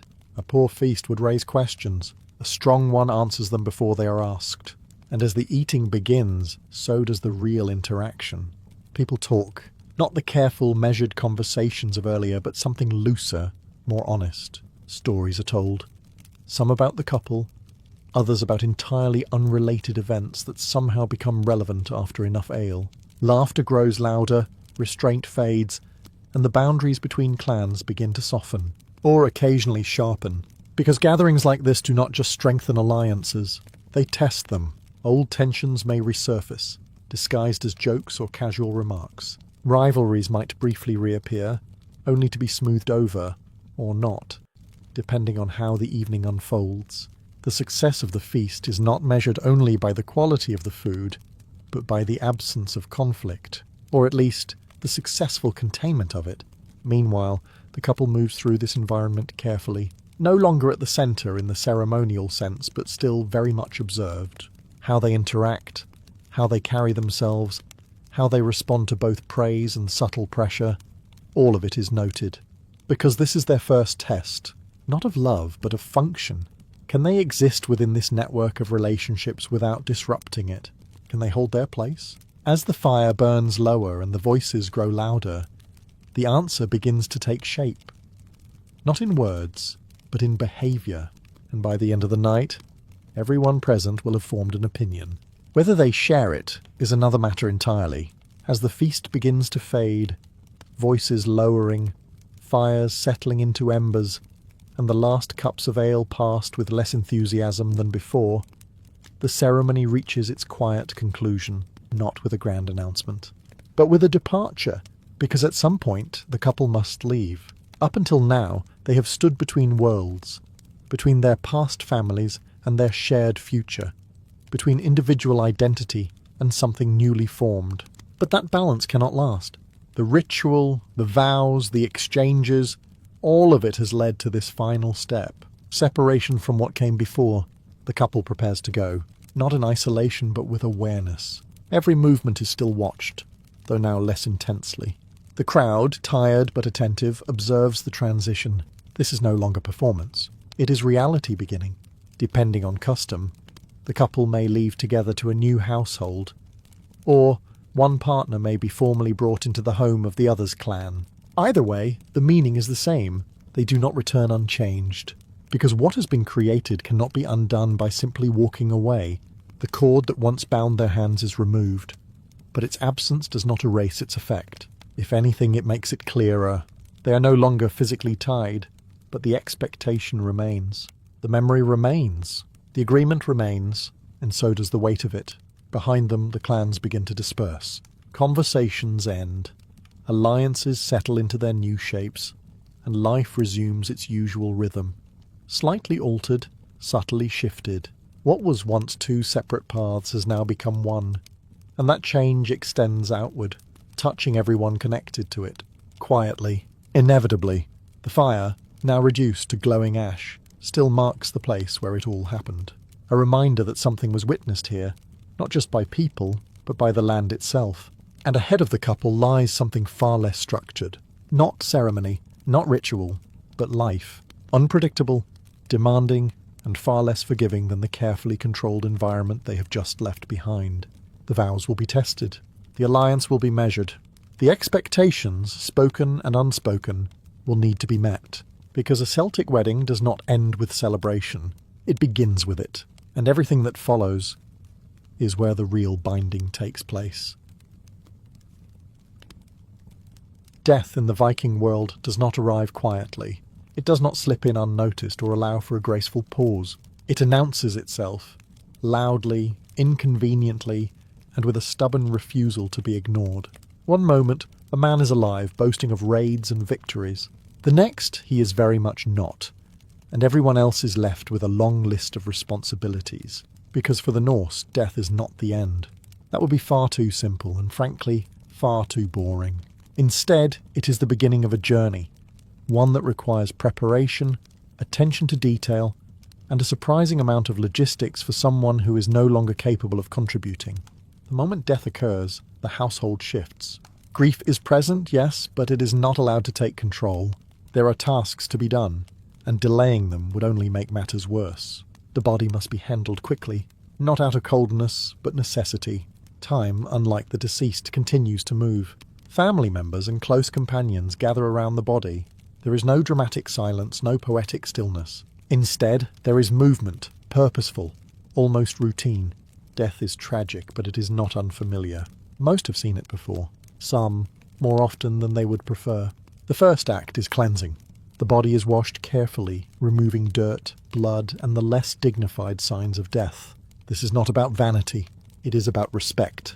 The dead are being prepared for their final appearance, not just before the living, but before whatever waits beyond. And showing up unprepared is quite simply not acceptable. Then comes clothing. Not ordinary garments, but deliberate choices. A Viking is dressed as they would wish to be remembered, or perhaps as they would wish to be seen in the next world. Fine fabrics, armour, or simple but meaningful attire depending on status. Every detail sends a message. This is who they were, and this is who they remain. Weapons are often placed beside them. A sword, an axe, a shield. Not because anyone expects the dead to leap up and defend themselves, but because identity does not end with breath. A warrior without weapons is no warrior at all, even in death. And as this quiet transformation unfolds, the living begin to gather. Because this is not just an ending, it is the opening act of something far greater. Once the body is washed, dressed, and made presentable, arguably in better condition than during most of its living years, the focus shifts from appearance to preparation. Not emotional preparation, of course. Vikings are not particularly interested in sitting in circles discussing their feelings. This is logistical preparation, the kind that assumes the afterlife is less a mystery and more a destination with very specific entry requirements. The dead are arranged carefully. Position matters. A body might be laid out in a hall, placed on a raised platform, or temporarily housed while the more elaborate parts of the funeral are organised. And there will be elaborate parts. Vikings rarely did anything halfway, especially not something as important as death. Now begins the gathering of grave goods. This is where the line between practicality and belief becomes flexible. Objects are selected not randomly, but with intention. Weapons, tools, jewellery, drinking horns. Items that defined the person in life are chosen to accompany them into death. It is less about sentimentality and more about continuity. The assumption is simple. Wherever they are going, they will need their things. And so, a warrior receives weapons. A craftsman might receive tools. A wealthy individual? Well, they receive quite a lot of everything. Because apparently status does not expire with death. If anything, it becomes even more important. No one wants to arrive in the next world looking like they packed in a hurry. Food and drink are often included as well. Because nothing says safe journey quite like sending someone off with enough supplies to survive a small expedition. Meat, bread, ale. Provisions for a road that no one has actually mapped, but everyone insists exists. Then there are the animals. Horses are the most common, valued for their speed and strength. A warrior might need one, after all. Dogs may also be included, companions in life and apparently in death. These animals are sacrificed and placed with the deceased, a practice that feels less comforting when you consider it from the animal's perspective. All of this serves a single purpose: to ensure that the dead do not arrive unprepared, unwanted or worse, forgotten. Because in the Viking mind, the afterlife is not a vague reward. It is a continuation. And no one shows up to a continuation empty-handed. By the time the body is prepared and the grave goods begin to pile up into what looks suspiciously like a well-organised travel kit for the dead, the living have started to arrive in earnest. News of death travels quickly in a Viking community, partly out of respect, partly because no one wants to be the person who missed a funeral that everyone else attended. People come from nearby farms, neighbouring settlements, and occasionally from far beyond, depending on who the deceased was. A well-known warrior or chieftain can attract a crowd that feels less like a mourning assembly and more like a regional event. And in many ways it is exactly that. Because a Viking funeral is not just about honouring the dead, it is about reminding the living who mattered. As people gather, the atmosphere becomes a strange mixture of grief, curiosity and social awareness. There are genuine tears, of course. Family members, close companions, those who shared real bonds with the deceased. But alongside them stand others who are observing, evaluating, quietly noting who has come, who has not, and what this all says about alliances and reputation. This is not cold-heartedness. It is reality. In a world where survival depends on relationships, even death becomes part of the social fabric. Conversations begin. Stories are told. Some are respectful. Others, slightly exaggerated. A minor skirmish becomes a heroic battle. A decent hunter becomes legendary. The dead, conveniently unable to correct the record, begin their transformation into something larger than life. Memory, after all, is flexible, and funerals are excellent places to reshape it. Meanwhile, preparations continue around them. Wood is gathered. A ship may be prepared if the deceased is important enough, or if the family is determined to make them important in death, regardless of their achievements in life.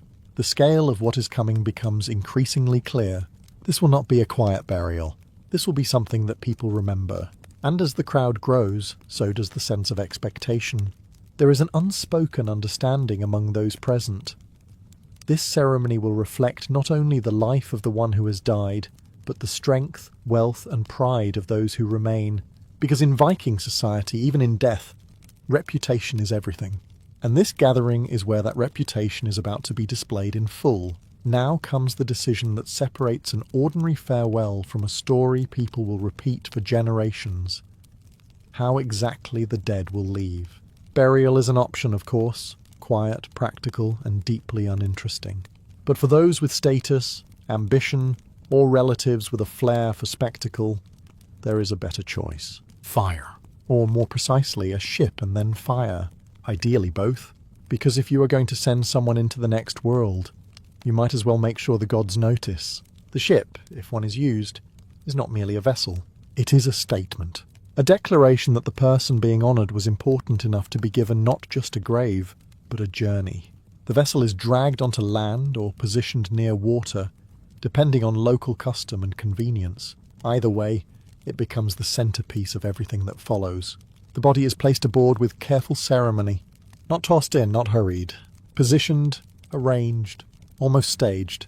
Around it go the grave goods gathered earlier. Tools, weapons, food, animals, personal items. By now, the scene resembles less a funeral and more a carefully curated exhibition of a life that has been neatly summarized in objects. If no ship is available, or if practicality wins over ambition, a funeral pyre is constructed instead.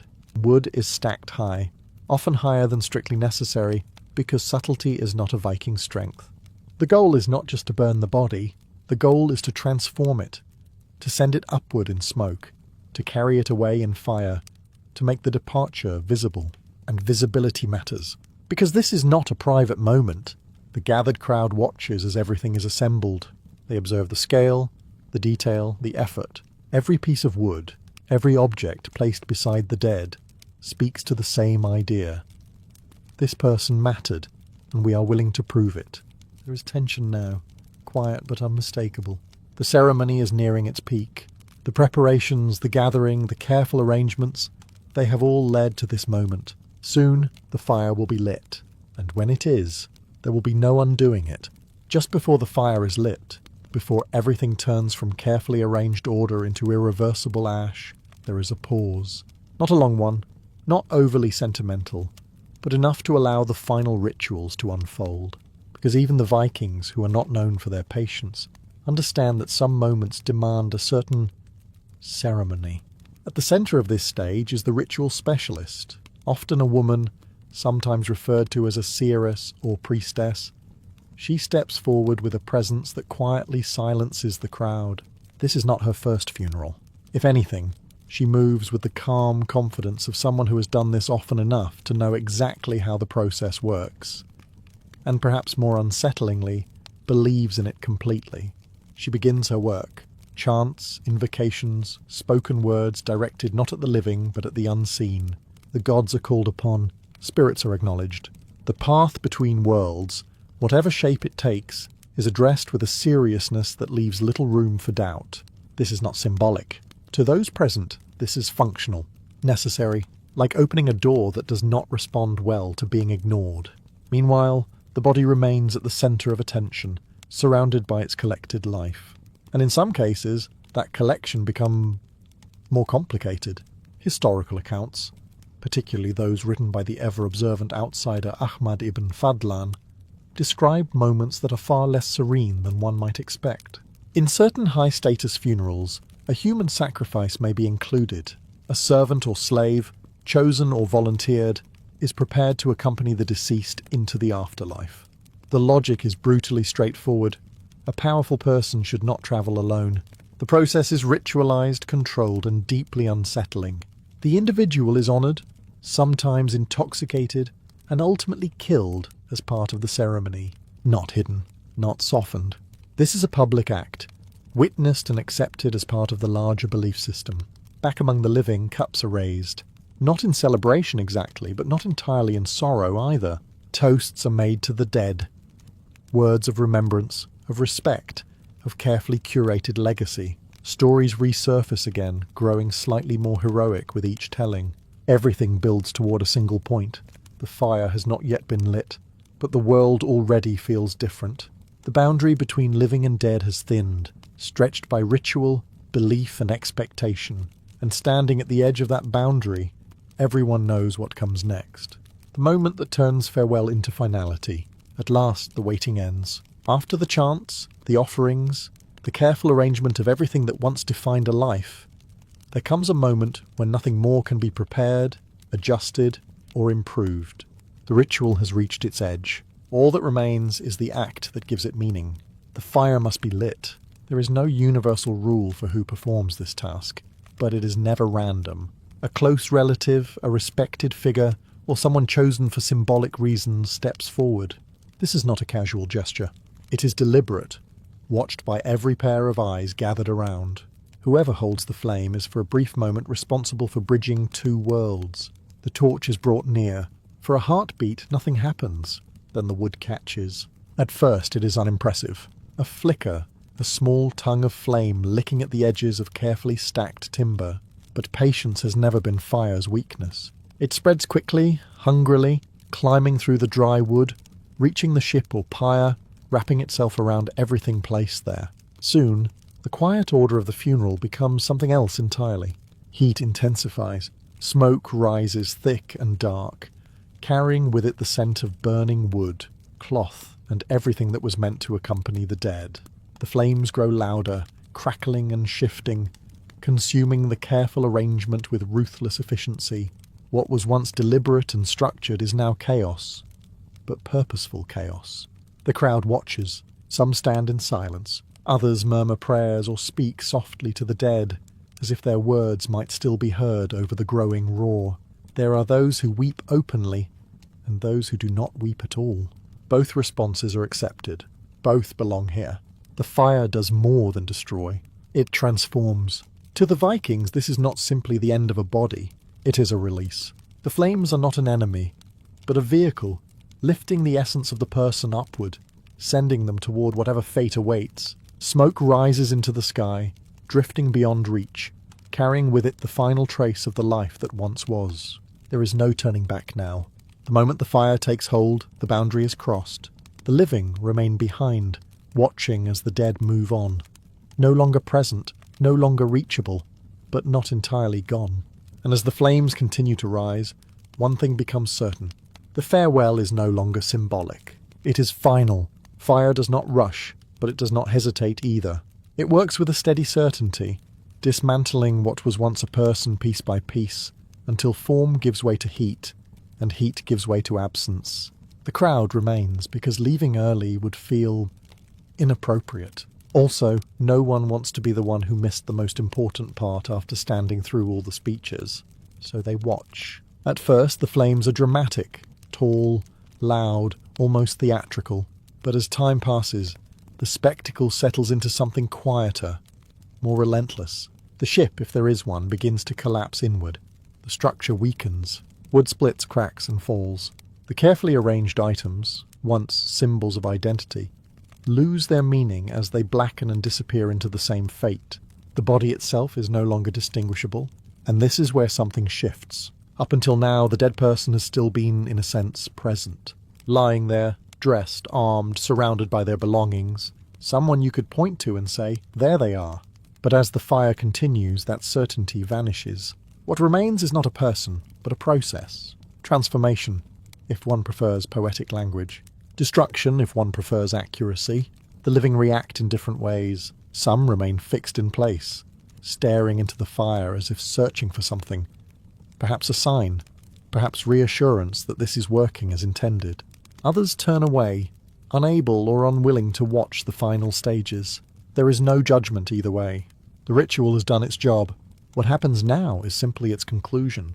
Smoke continues to rise, carrying with it what cannot be held. And with that rising smoke comes belief. The idea that the person is not gone, but travelling. That somewhere beyond sight, beyond flame and ash, they are arriving. Whether to Valhalla, to the quieter realm of Helheim, or somewhere in between depends on who they were, and perhaps who is telling the story. Eventually the fire begins to weaken. What was once a powerful blaze becomes glowing embers, then dimmer still. The noise fades, the heat softens, and in its place there is only the remains, ash, fragments, proof that something ended here. And with that, the living are left with a final, uncomfortable realization. The person they knew is no longer here. Only memory remains. By the time the fire has exhausted itself, reduced from roaring spectacle to a bed of dim, stubborn embers, the crowd has thinned. The most patient remain, or perhaps the most obligated. Either way, someone has to deal with what is left, because even the most dramatic farewell eventually ends in a practical problem. Ash does not organize itself. The heat lingers, but the work begins. Carefully, deliberately, the remains are approached. There is no rush now. The urgency of earlier has passed, replaced by a quieter, more methodical task, collecting what survived the fire. And surprisingly, some things do. Fragments of bone remain among the ash, pale and brittle.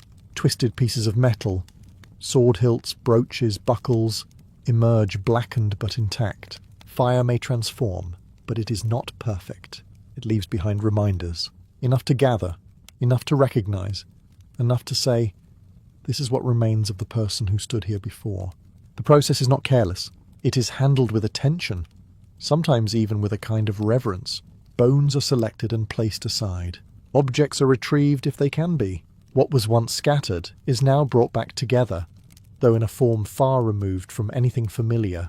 These remains are not discarded, they are relocated. Depending on custom and status, the collected bones and ashes may be placed in a burial mound, an urn, or a marked site.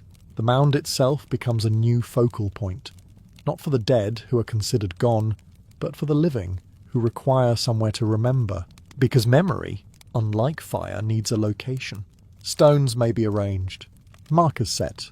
Occasionally something more elaborate is built, particularly if the deceased held importance. A simple mound can become a statement, just as the funeral itself was. Not just someone died, but someone worth remembering died here. And yet, even as this final arrangement is completed, there is a quiet understanding among those present. This is not truly for the dead, it is for the living, a place to return to speak to stand beside and pretend, just for a moment, that distance is not quite as absolute as it feels. The fire has taken the body, the ritual has sent the spirit, and now all that remains is something far more fragile, a memory anchored to earth, held together by ash, stone, and the refusal to forget. With the ashes gathered, the mound raised, and the dead officially sent on their way, one might expect silence to follow, reflection, perhaps a long thoughtful pause. Instead, the Vikings eat. Because if there is one thing they understand, aside from fire, ships, and the occasional enthusiastic raiding, it is that life continues. And nothing confirms that quite like a table full of food and drink. The funeral feast begins. It is not a contradiction. It is the final part of the ritual. People gather again, but now the tone has shifted. The edge of grief has softened, replaced by something warmer, more grounded. Fires burn again, but this time for cooking rather than ceremony. Meat roasts, bread is passed, and ale flows with the kind of generosity that suggests moderation is not a priority. To an outsider it might seem strange, celebrating so soon after death, laughing even. But this is not disrespect, it is recognition. The dead are gone, the living remain, and the living must eat. Stories return, but now they are freer, less restrained. The earlier careful tone gives way to something more honest, or at least more entertaining. The deceased is remembered in detail. Victories grow larger, failures become amusing, and inconvenient truths quietly fade into the background. By the end of the evening, the person who died may bear only a passing resemblance to who they actually were. No one objects. This is how memory works here. Cups are raised again, this time not in ritual but in rhythm. Toasts are made to the dead, to the gods, to life itself. Each drink is a small acknowledgement that the world has not ended, even if it felt like it might have for a moment. And beneath it all, something more subtle is taking place. Bonds are reinforced, alliances are renewed, promises are made, some sincere, some conveniently vague. The gathering that began as a farewell becomes, quietly, a continuation of the social order. Death has not weakened the community. If anything, it has tightened it, because a Viking funeral is never just about loss, it is about transition. The dead move on to wherever they are meant to go, whether that is glory, shadow, or something in between. The living remain behind, carrying forward what matters, reshaping what does not, and reminding themselves, perhaps a little uncomfortably, that one day this entire process will repeat. And when it does, they will hope for the same thing: a good fire, a strong memory, and a feast worth attending.